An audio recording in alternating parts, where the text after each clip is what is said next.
Nous proposons à votre attention la 321e édition de notre rubrique hebdomadaire Gros Plan sur l'Afrique. Notre observateur Igor Yazon vous invite aujourd'hui à écouter son sujet « L'Occident inspire une révolution de couleur en Guinée équatoriale ». La Guinée équatoriale suscite actuellement un vif intérêt des grands pays occidentaux. La raison est bien simple, les ressources naturelles de la République, en premier lieu le pétrole. L'Espagne, métropole de la Guinée équatoriale, y ayant prospecté le pétrole, ne l'a pas découvert. Il s'est avéré plus tard que le sous-sol et le plateau continental de la République en recelaient beaucoup. Les réserves prospectées ont atteint au début du XXIe siècle 1,1 milliard de barils et de l'avis des experts, ce n'est pas tout. Gazprom russe a découvert à la fin du XXe siècle d'immenses réserves de gaz dans le pays. En plus des hydrocarbures, il y en a des bauxites, des diamants, du tantale. Ce dernier est le principal minerai pour la fabrication du titane pour les avions et les missiles. Bref, le pays considéré auparavant comme un cendrillon africain détient aujourd'hui le leadership en Afrique de près le PIB par habitant et se classe 38e au monde.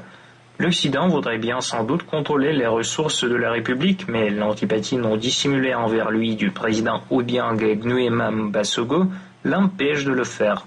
L'Occident a d'ailleurs conçu depuis longtemps et essayé de scénarios de remplacement des leaders qui ne l'arrangeaient pas, en particulier en Afrique. Il applique actuellement un tel scénario en Guinée équatoriale, a dit dans une interview accordée par téléphone de Bruxelles à notre observateur Igor Yazon, son interlocuteur permanent Luc Michel, chef administrateur de l'ONG Observation eurasienne pour la démocratie et les élections, animateur d'EOD TV et Afrique Média. Il y a en fait trois raisons à l'hostilité occidentale contre le gouvernement du président Obiang Nguema Mbasogo. Il n'y a pas que Paris, je vais te l'expliquer, il y a également Washington. La première chose, la Guinée équatoriale, c'est ce qu'on appelle un Eldorado gazier et pétrolier. Donc toutes les multinationales veulent mettre le grappin directement sur le pétrole. Actuellement, le marché est ouvert. La Guinée équatoriale travaille avec tout le monde, mais également avec la Russie, ce qui ne plaît pas aux Occidentaux. Dans le grand complexe d'États gaziers, il y a notamment comme partenaire Gazprom. Et alors, la deuxième chose évidemment, c'est que l'argent du pétrole est utilisé à la fois pour développer le pays et pour une politique panafricaine. C'est la position panafricaniste du président Obiang Nguema Mbasogo.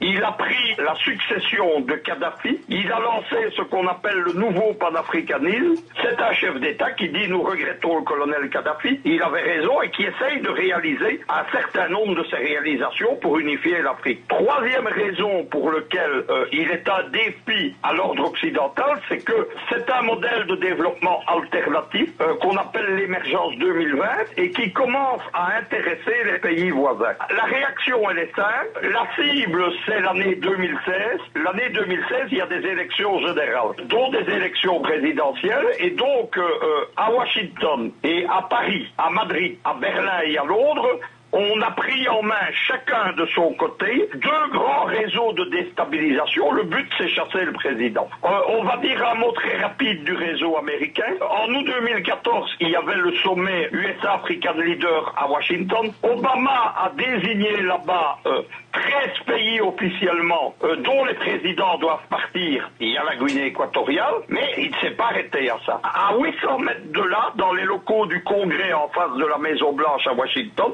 se tenait un sommet alternatif de la NED, National Endowment for Democracy. C'est l'organisme d'État américain qui est chargé de financer et d'organiser les changements de régime dans le monde depuis 30 ans. Il a été fondé par Reagan et on l'appelle la vitrine légale de la CIA. Dans ce sommet alternatif, une grande partie était consacrée à la prise en main de groupes de jeunes équato-guinéens de façon à organiser la déstabilisation là-bas. Il faut souligner quelque chose, c'est que la Malabo a organisé donc la Coupe d'Afrique des Nations de football il y a quelques mois. Le dernier jour de la Coupe des Nations, il y a des groupes de hooligans qui ont provoquer des émeutes. Mais là, c'est étrange parce que ça n'a éclaté qu'une fois et mon analyse, c'est que c'était un test. On a testé les réactions donc de la police, comment c'était organisé, etc.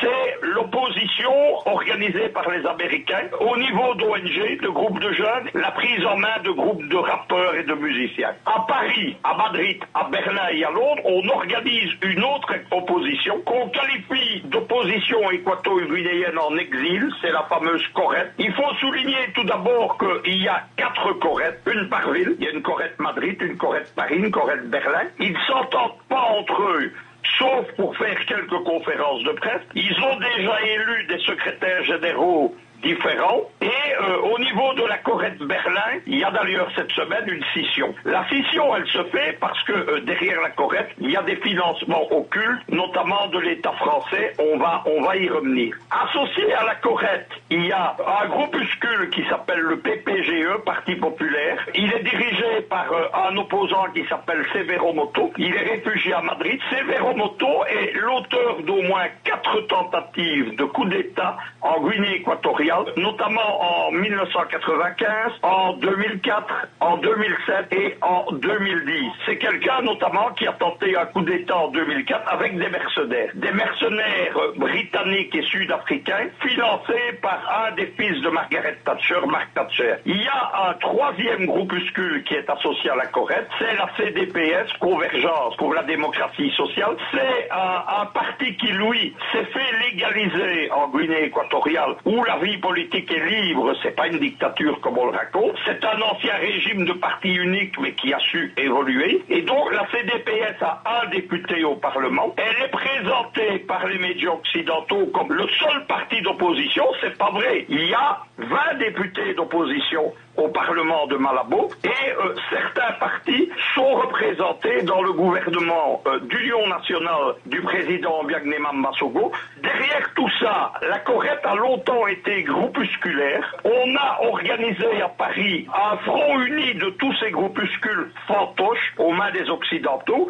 C'est la Corrète, plus le PPGE de Moto, plus le CDPS. Visiblement, ils ont été pris en main et organisés. La Corrète et le CDPS ont été reçus comme délégation au dernier congrès du Parti socialiste français à Poitiers. Ils se sont fait prendre en photo avec Fabius et le Premier ministre Manuel Valls. L'ambassadeur de Guinée équatoriale à Paris, Miguel Oyono, a évidemment déposé une protestation diplomatique officielle, puisque on est là dans l'ingérence des affaires d'un pays africain, en soulignant qu'il est en pré-campagne électorale. La Corrète, subitement, a beaucoup de moyens. Elle a suscité la naissance d'une ONG de droit français qui s'appelle les Citoyens de Guinée équatoriale, qui a de très beaux locaux ouverts il y a quelques semaines à l'avenue Haussmann à Paris. C'est une des plus prestigieuses. Dans un immeuble, on le soulignera, où il y a également des bureaux de la multinationale française Total. Dans les milieux de la diaspora française à Paris, on parle d'un budget de 12 millions d'euros qui aurait été accordé à la Corrète, donc pour déstabiliser le pays à l'occasion des élections en 2016 et chasser le président. De quelle caisse on a trouvé ces 12 millions d'euros? Soyons précis, Igor, c'est donc des rumeurs qui courent dans la presse liée à la diaspora africaine à Paris. Moi, j'ai pas de documents, etc., mais on parle de 12 millions et qui viennent des fonds spéciaux de Matignon. Tu dois savoir qu'en France, en dehors du budget du gouvernement, le Premier ministre à Matignon et le président à l'Élysée, ils ont chacun ce qu'on appelle des fonds spéciaux. C'est de l'argent qu'on leur attribue chaque année via le Parlement, mais sur lequel ils ne doivent pas rendre de compte. Ça sert à financer les opérations spéciales, les services secrets, les opérations de déstabilisation des autres pays, ou parfois des opérations politiques françaises. Dans les années 80, sous Mitterrand, les fonds spéciaux ont servi à financer l'extrême droite, par exemple, parce que Mitterrand voulait une extrême droite forte pour casser la droite française. Derrière tout ça, il y a un parti politique dans toute l'Europe,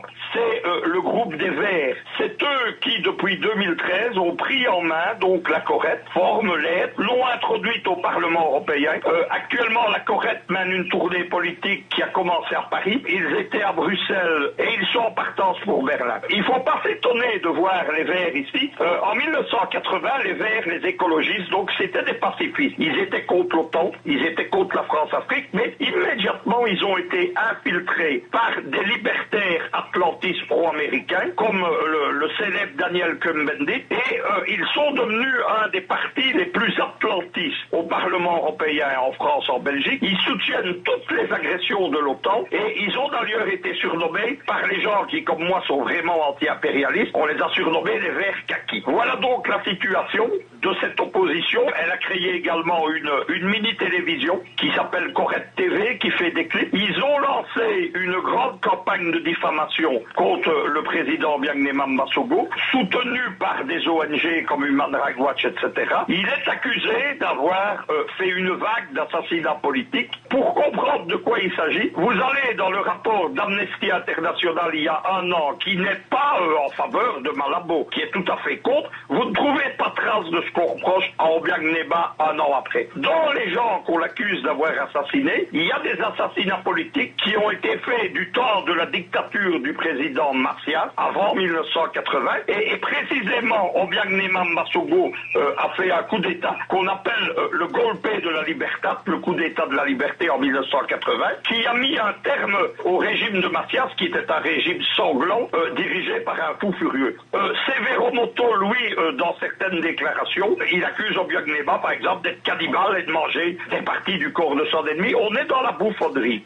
Malheureusement, il y a des sites internet, des médias occidentaux qui reprennent ça. Maintenant, pour comprendre ce qui se passe, tout ça ne se justifierait pas si il n'y avait pas la place géopolitique que la Guinée équatoriale occupe aujourd'hui en Afrique. Il y a une notion très importante, c'est-à-dire que jusqu'il y a une quinzaine d'années, la géopolitique, elle reposait sur la puissance de ce qu'on appelle le hard power, la densité de la population, la grandeur des États, la puissance économique et industrielle, la puissance militaire. Mais est apparu depuis une quinzaine d'années ce qu'on appelle le soft power, c'est-à-dire le rayonnement d'un pays dans la culture, dans les arts, dans l'éducation, l'existence d'un pays comme place financière et économique mondiale, l'exercice d'un pays au niveau de la diplomatie, ça a permis à de petits pays, mais avec une très grande surface financière, l'exemple le plus typique c'est le Qatar, de devenir des puissances géopolitiques mondiales. C'est ce qui est arrivé à la Guinée équatoriale. C'est-à-dire qu'à partir du moment où on a découvert l'Eldorado pétrolier, à la fin des années 90, le président Byangnéma Mbasogo, c'est un homme qui a une vision. Il a une vision pour son pays et pour l'Afrique, et donc il a utilisé cet argent à développer le pays et à développer le soft power. Il crée des écoles dans toute l'Afrique, il a créé un prix UNESCO Guinée équatoriale dans la recherche scientifique. Il a fait adhérer son pays à la francophonie, à l'association des pays lusitophones,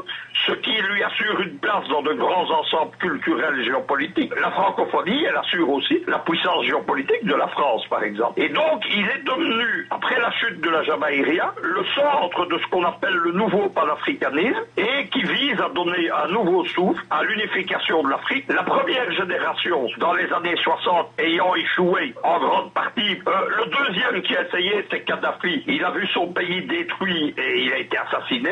Et Obiang-Néma, c'est le nouveau panafricanisme. C'est un panafricanisme pragmatique et il est maintenant au centre d'un axe géopolitique avec le Tchad d'Idriss Déby Itno, le Cameroun de Paul Biya, etc. C'est donc une puissance soft power géopolitique. Ça explique qu'il est évidemment la cible à la fois de Paris, qui veut défendre ce qui reste de la France-Afrique, c'est-à-dire de sa domination économique, financière et politique sur les anciennes colonies françaises. Et ça explique évidemment que dans la recolonisation des États-Unis, planifiée par Obama, par l'Africom, etc., il est également une cible. Il s'est, au cours des 2 dernières années, rapproché des BRICS, de la Chine, mais aussi de la Russie. Dans le domaine gazier, il travaille par exemple avec les grands groupes gaziers russes d'État. Il y a la visite de la présidente du Sénat équato-guinéen à Moscou d'ailleurs. La Guinée équatoriale est intéressée dans le domaine de la sécurité. C'est un tout petit pays qui n'a pas une grande armée, donc elle a besoin d'une sécurité importante. La dernière chose qu'il faut dire, c'est que ce rapprochement, cette irruption d'un un regard vers la Russie à Malabo. Moi j'y ai contribué en organisant un lobby pro-équato-guinéen. J'ai beaucoup parlé et écrit pour la Guinée équatoriale depuis un an. Vous savez que j'ai été reçu par le président au mois d'avril en audience privée parce qu'il voulait me remercier notamment du travail que je fais pour la défense et le rayonnement de son pays. Nous venons de lancer une grande association internationale de défense du nouveau panafricanisme de la Guinée équatoriale qui s'appelle Pan-African Action and Support Committees. C'est un acronyme comme on aime bien en Russie, donc Pan-African. Il y a des comités pour le lancement qui va se faire dans quelques jours dans déjà 37 pays d'Afrique, d'Eurasie et d'Amérique latine, et la Russie est représentée. Le coordinateur du comité pour la Russie étant d'ailleurs votre confrère de Spoutnik, Mikhail Egorov. Il faut évidemment se mobiliser pour défendre la Guinée équatoriale parce que c'est un enjeu stratégique fondamental. C'est le moteur de ce qui se fait en Afrique pour une Afrique indépendante. C'est le moteur d'une Afrique qui commence à regarder vers les BRICS et vers la Russie. Et évidemment, si le gouvernement du président Biagnema Mbasogo était renversé de quelque manière que ce soit, cela s'arrêterait immédiatement. Écoute, est-ce qu'il y a du risque de nouvelles révolutions couleurs? Oui, il y a. C'est-à-dire qu'au fameux sommet de Washington, donc les Américains ont décidé une vague de changement de régime, et au sommet alternatif de la NED qui se tenait en même temps, on a pris en main des milliers d'activistes, de syndicalistes, de journalistes en Afrique. Ils ont également été pris en main par les réseaux Soros, parce que Soros, c'est un des acteurs clés de ce que fait la NED, c'est son partenaire principal. Ce sont les groupes qu'on voit apparaître, on en a parlé sur le site Spoutnik d'ailleurs, ce sont les groupes qu'on voit apparaître au Burundi, en RDC, au Tchad, les citoyens, Dégage, etc. Ce sont des groupes financés, pris en main par Soros. Moi j'ai publié les preuves de ça. Il y a une révolution de couleur qui est en tout cas planifiée en Guinée équatoriale. Il y a déjà, comme je l'expliquais, des groupes qui sont formés aux États-Unis. Il y a des clips de propagande de la NED. Je les ai déjà publiés sur ma chaîne politique qui s'appelle PCN TV. J'ai fait des émissions avec EOT TV et Afrique Média. La différence avec ce qui s'est passé ailleurs, c'est que le leadership de Guinée équatoriale est au courant de ce qui se prépare et en a conscience. J'en ai discuté les yeux dans les yeux au mois d'avril avec le président Biagnema Mbasogo, et évidemment, ils vont s'organiser pour que ça ne se passe pas comme dans les autres pays. Il y a une dernière chose qu'il faut dire, donc à l'origine, c'était un régime, comme toute l'Afrique, de parti unique. Ils sont devenus un régime de pluripartisme dans les années 90. Le parti du président Biagnema Mbasogo, il s'appelle le Parti démocratique de Guinée équatoriale, le PDGE, c'est le parti au pouvoir évidemment. C'est une machine politique. Il est organisé sur un modèle qui rappelle le modèle de Cuba, et il y a notamment des comités de quartier qui existent dans toutes les villes, dans toutes les petites municipalités. Il y a une émergence du pays très importante dans l'infrastructure, l'électricité, l'enseignement, etc., qui fait que le mécontentement est moins important. Moi, j'ai séjourné à Malabo, je suis allé voir un supermarché populaire. Eh bien, il était approvisionné comme peut l'être un supermarché à Bruxelles, à Paris ou à Moscou. J'ai vu des gens du peuple, pas de la bourgeoisie, j'ai vu des gens du peuple heureux avec des caddies remplis. Il y a visiblement un développement économique qui se fait. Tout ça, évidemment, c'est peu propice à une révolution de couleur. Mais moi j'ai averti Malabo déjà, il ne faut pas se faire d'illusions, ça va être tenté. Et comme je l'ai dit, je suis persuadé, au regard de mes analyses et de mon expérience, que les émeutes, le dernier jour de la Coupe du Monde, de la Coupe d'Afrique des Nations, dans le stade de Malabo, c'était un coup de test du dispositif de sécurité de la Guinée équatoriale. Donc prudence. C'était l'interview de Luc Michel, chef administrateur de l'ONG Observation Eurasienne pour la démocratie et les élections, animateur d'EOT TV et Afrique Média, préparé par notre correspondant Igor Yazon. Que se passerait